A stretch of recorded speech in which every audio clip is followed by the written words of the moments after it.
आज माननीय उच्च न्यायालय ने सीपीएस मामले पर जो उसका बहुत देर से सब बेसब्री से इंतजार कर रहे थे, उस पर फैसला सुना दिया है।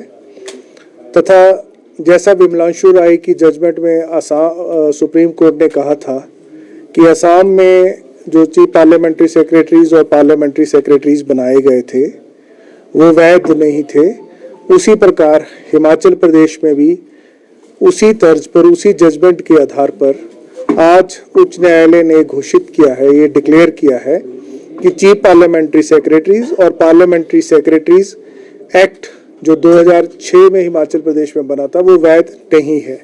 उसकी वैधता को समाप्त कर दिया है। जैसे ही कानून की वैधता समाप्त हुई तो जो चीफ पार्लियामेंट्री सेक्रेटरीज और पार्लियामेंट्री सेक्रेटरीज पद क्रिएट किए गए थे, बनाए गए थे पोस्ट, वो भी समाप्त हो गए हैं। तो इसलिए न्यायालय ने कहा है कि क्योंकि वो पद समाप्त हो गए हैं इसलिए उन्हें एकदम से उनके पद से हटा दिया जाए तथा जो भी सुविधाएं चीफ पार्लियामेंट्री सेक्रेटरीज और पार्लियामेंट्री सेक्रेटरीज को मिल रही थी उन सुविधाओं को वापस ले लिया जाए। इस संदर्भ में न्यायालय ने अपने आदेश में ये भी कहा है कि एडवोकेट जनरल स्टेट को सूचित करेगा और हमने इस संदर्भ में स्टेट के उपयुक्त अधिकारी को सूचित कर दिया है। जी बिल्कुल, मुझे सरकार से इंस्ट्रक्शन प्राप्त हुई है कि इस फैसले के खिलाफ माननीय उच्चतम न्यायालय में अप्रोच किया जाए तथा क्योंकि जो प्रदेश सरकार की दलीलें थी कि ये एक्ट और असम का एक्ट बिल्कुल भिन्न है, उन पर दलीलों को पूरी तरह से इस फैसले में, क्योंकि मैंने उस फैसले को पढ़ लिया है और उस फैसले को पढ़ने के पश्चात मैं ये कह सकता हूँ कि जो प्रदेश सरकार ने दोनों एक्ट्स में भिन्नता दिखाई थी कि मिनिस्टर्स और मिनिस्टर्स ना होना, मिनिस्टर्स होना और मिनिस्टर्स के रूप में फाइलों पर काम करना तथा हिमाचल प्रदेश के चीफ पार्लियामेंट्री सेक्रेटरी किसी भी फाइल पर कोई अप्रूवल नहीं दे सकते थे।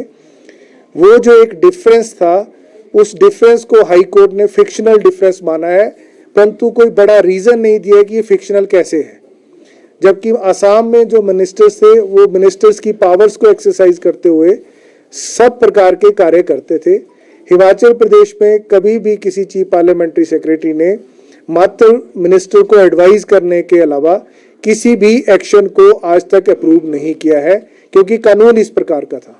नहीं, मुझे नहीं लगता, मैंने जो जजमेंट पढ़ी है उसमें किसी प्रकार से कोई रिकवरी के बारे में कोई इशू नहीं है और ना ही इस प्रकार की कोई बात है।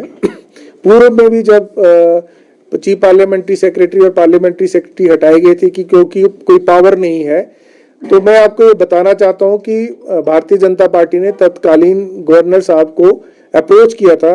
गवर्नर साहब ने तत्कालीन इलेक्शन कमीशन ऑफ इंडिया को अप्रोच किया था और इलेक्शन कमीशन ऑफ इंडिया ने स्पष्ट कहा था कि ये जो डिस्क्वालिफिकेशन है वो विधायक डिस्क्वालिफिकेशन नहीं होंगे। वो फैसला मेरे पास पड़ा है, आप लोग चाहें तो कभी भी मैं उस फैसले को उपलब्ध करवा सकता हूं।